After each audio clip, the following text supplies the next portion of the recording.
নমস্কার, এএনএম নিউজে আপনাদের স্বাগত। আমি অভিজিৎ নন্দী মজুমদার আপনাদের সাথে।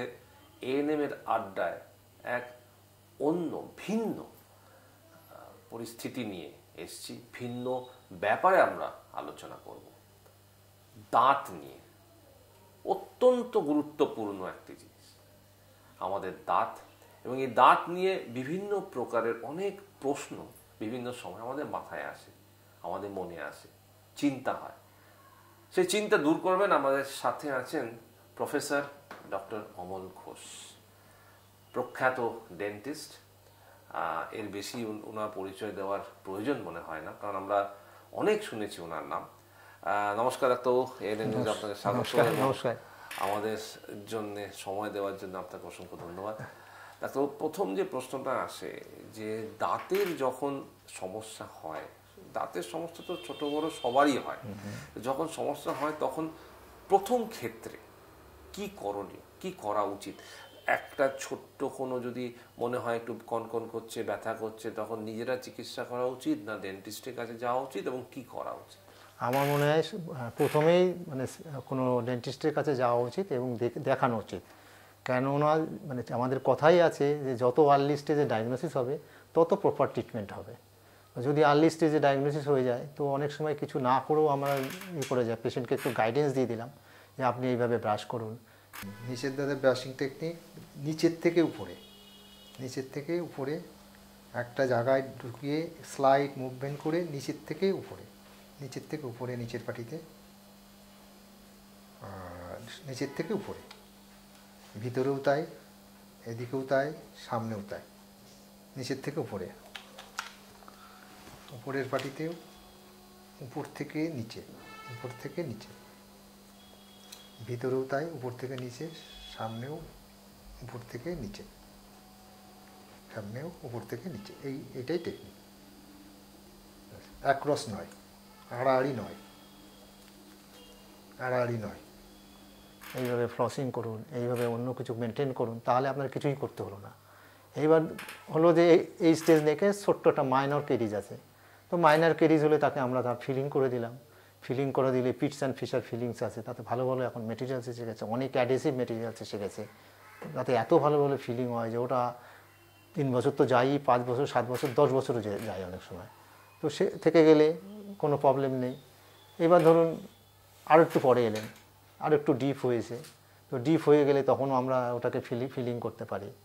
কম্পোজিট ফিলিং আছে, গ্লাস অ্যানিমাল ফিলিং আছে, অ্যামালগাম ফিলিং আছে।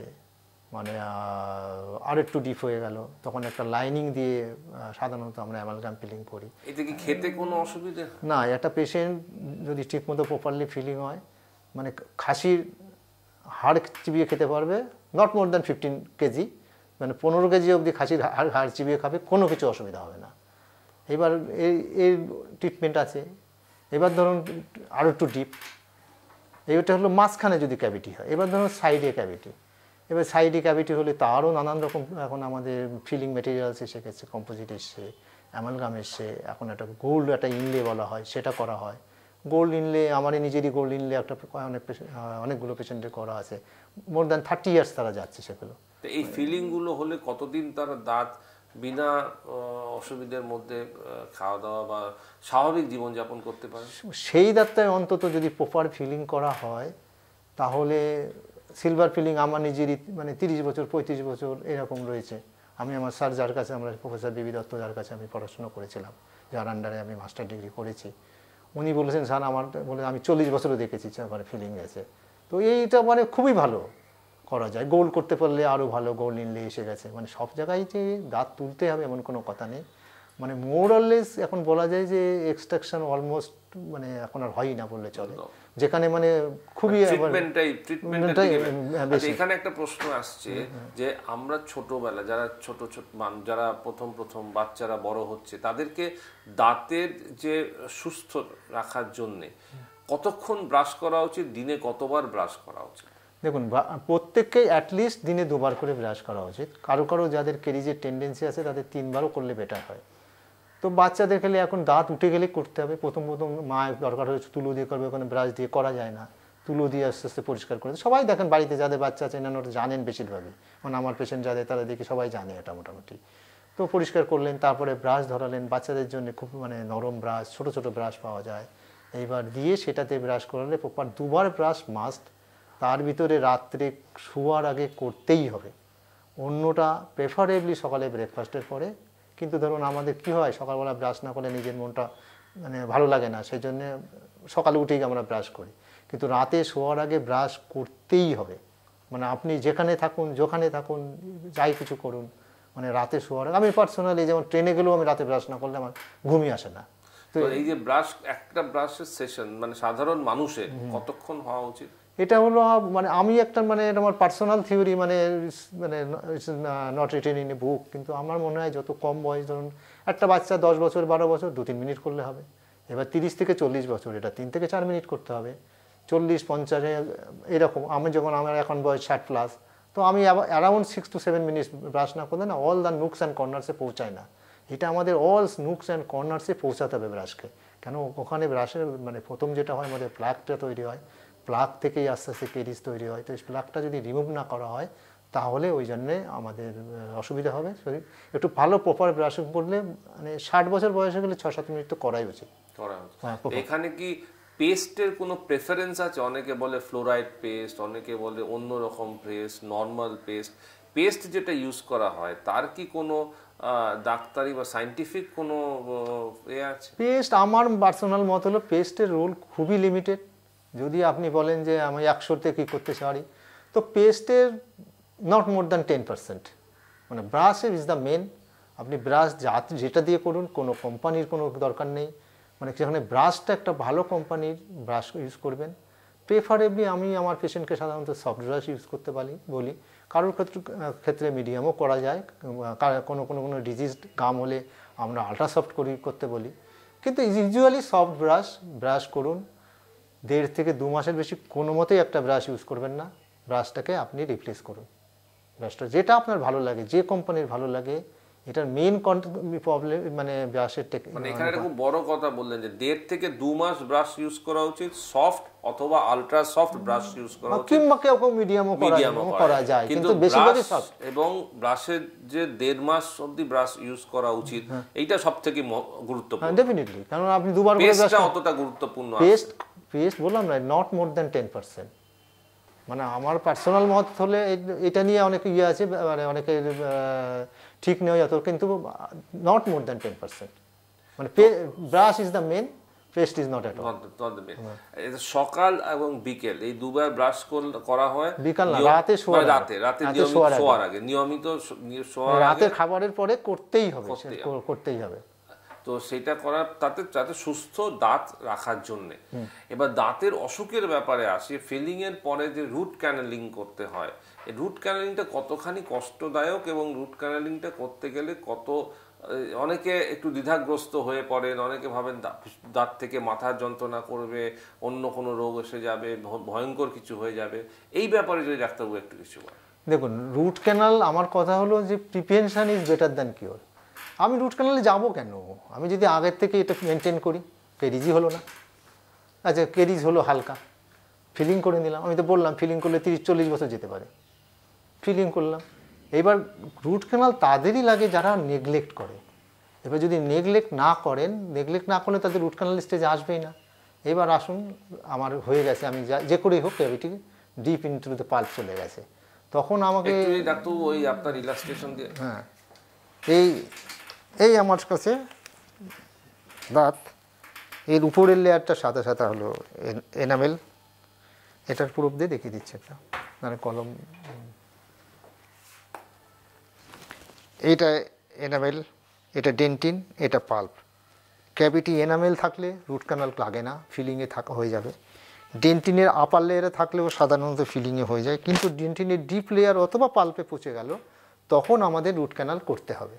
এবার রুট ক্যানাল ব্যাপারটা হচ্ছে যে এখান থেকে আমরা একটা হোল করে এর ভিতরের যে ইনফেক্টেড, দেখুন এই পাল্পের এক্সটেনশন আছে শেষ অবধি, দেখা যাচ্ছে। এই শেষ অবধিকে আমরা যখনই রুট ক্যানাল করবো, এটাকে আমাদেরকে পরিষ্কার করতে হবে, টোটালি ক্লিন করতে হবে। এই টোটালি ক্লিন করা, ইট ইজ 99.9% ইজ পেনলেস। মানে ইটস ভেরি রেয়ার যে পেন হয়। Root canal is a very simple thing. Basic thing is যে এই আমাদের ইনফেক্টেড পাল্পটাকে পরিষ্কার করা, এবার যে হলোটা হলো সেই হলোটা একটা ইনার্ট মেটেরিয়াল দিয়ে 3 ডাইমেনশনালি ফিল করা, যে কোথাও কোনো গ্যাপ থাকবে না। এইটাই রুট ক্যানাল, একদম বেসিক জিনিস। টেকনিকের ব্যাপার, স্কিলের ব্যাপার লাগে, কিন্তু মানে বহু লোক আমাদের প্রফেশনে বহু লোকে খুবই ভালো রুট ক্যানাল করেন এবং বহুদিন যায়। একটা রুট ক্যানাল করলে, ঠিক মতো রুট ক্যানাল করতে পারলে লাইফ লং যায় একটা রুট ক্যানাল। আচ্ছা, রুট ক্যানালের পরবর্তী ক্ষেত্রে দাঁত তোলা, মানে রুট ক্যানালেও যদি না হয় তখন দাঁতটা তুলতে হয়। হ্যাঁ, রুট ক্যানাল, এবার ধরুন রুট ক্যানালের একটা প্রবলেম আছে। এটা রুট ক্যানাল হলো একটা প্রবলেম আছে, আমাদের দেখতে পাচ্ছেন যে সাপ্লাইটা আসছে দাঁতের এই নার্ভ দিয়ে, তো এইটা যখন আমরা কাট আপ করে দিলাম, এনামেল কোনো সাপ্লাই থাকে না, কিন্তু ডেন্টিনের সাপ্লাই থাকে। ডেন্টিন আমাদের কুশনিংয়ের কাজ করে। তখন আমরা যখন চিবাই দেখবেন একটা বেশ আরাম লাগে, দেখুন দাঁতের ভিতরে বসে যাচ্ছে, এটা ডেন্টিনটা কুশনিংয়ের কাজ করে। এই ডেন্টিনের সাপ্লাইটা পাল্প বেরিয়ে গেলে থাকে না, সেই জন্য ডেন্টিনের কুশনিং এফেক্টটা থাকে না, তখন এনামেল ব্রিটিল হয়ে যায়। এই জন্যে ক্রাউন করার পরেও কিছুদিন পরে দেখবেন কিছু কিছু দাঁত ভেঙে যায়। এই ভেঙে গেলে তখন আমাদের সেখানে আর এক্সট্রাকশন করা ছাড়া কোনো উপায় থাকে না। এইবার হচ্ছে যে ক্রাউন আপনি কিসের করবেন।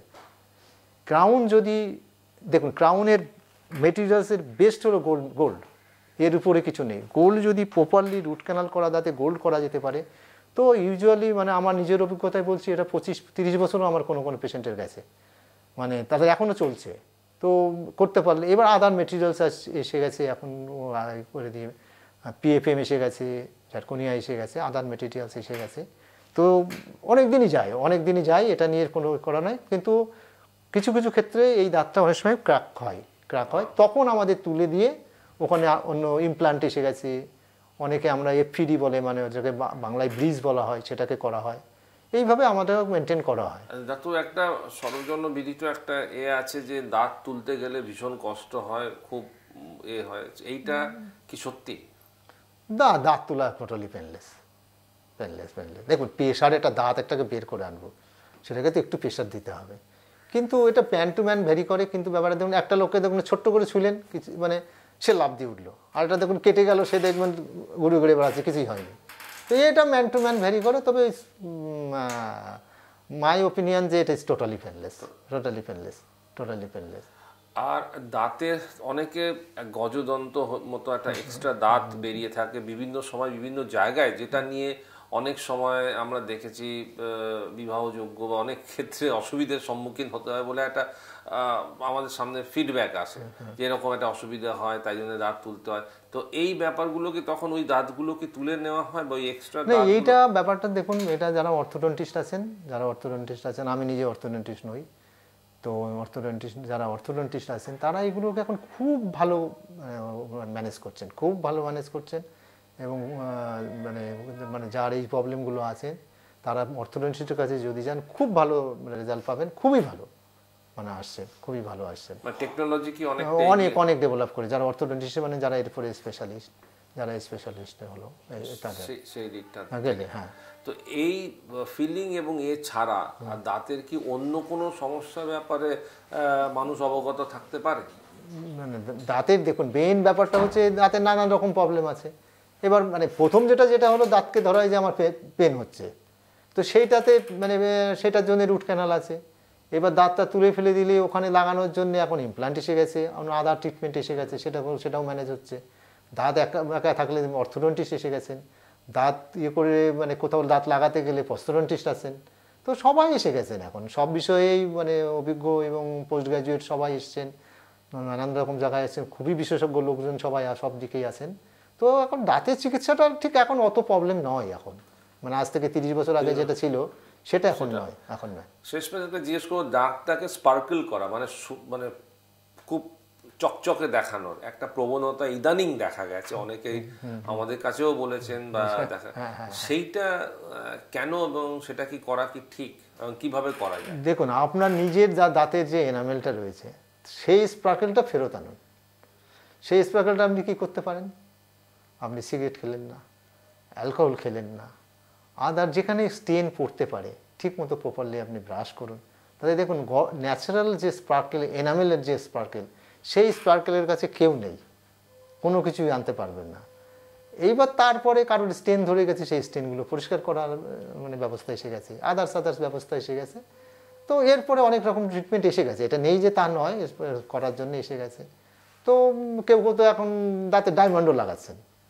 হ্যাঁ, তো ডায়মন্ডও লাগাচ্ছেন। আমি নিজেও লাগিয়েছি কয়েকদিন। তো এগুলো মানে দেখুন, এগুলো কসমেটিক ট্রিটমেন্ট, ক্ষতি করে কিছু? ডেফিনেটলি। যখন আমি যার ডায়মন্ড লাগিয়েছি তাকে তো মানে আমি এসে মানা করে প্রথমবার লাগাইনি, দ্বিতীয়বার জোর করে তার এসে আমাকে বললো, মায়ের সঙ্গে ঝগড়া করে, মা মানা করছে, উনি বললেন, তো সেখানে আমাকে ডায়মন্ড বসিয়ে দিয়েছি বলে আমার দেখাবে। এখন এটা কী করা যাবে, করতে হয়। তবে পেশেন্টকে বলে দিয়েছি, তার মাকে বলে দিয়েছি, এটা কিন্তু তোমার হালকা খুবই ছোট্ট একটা হোল করে আমি লাগিয়ে দিয়েছিলাম। তো এখন ব্যাপারটা হচ্ছে, বলে দিয়েছিলাম তোমার কিন্তু ক্ষতি হচ্ছে, কিন্তু আমি কিন্তু বারবার বলছি, বোঝে না ডাক্তার, আমার যা হবে আপনি করে দিন। তো এই ব্যাপার, দাঁতকে নিয়েও এখন ফ্যাশন। হ্যাঁ, ডেফিনেটলি এখন এসে গেছে ফ্যাশন, এখন সব জায়গায় ঢুকে গেছে। তো ডাক্তারবাবু যেটা বললেন, দুটো জিনিস খুবই গুরুত্বপূর্ণ। এক, ব্রাশ নিয়মিত করতে হবে, শুতে যাওয়ার আগে ব্রাশ করাটা অত্যন্ত গুরুত্বপূর্ণ। দাঁত নিয়ে ভয় পেলে চলবে না, সমস্ত রকম ট্রিটমেন্ট দাঁতের আছে, কিন্তু সাথে সাথে ডাক্তারবাবু যেটা বলছেন, দাঁত নিয়ে ফ্যাশন করবেন না। ধন্যবাদ ডাক্তারবাবু আমার সঙ্গে কথা বলার জন্য। আপনারা দেখতে থাকুন ANM নিউজ। নমস্কার। এবং আগামী দিনে আরো এরকম সুন্দর ইন্টারভিউ নিয়ে, আরো গুরুত্বপূর্ণ তথ্য নিয়ে আপনাদের সামনে আমরা উপস্থিত হব। নমস্কার।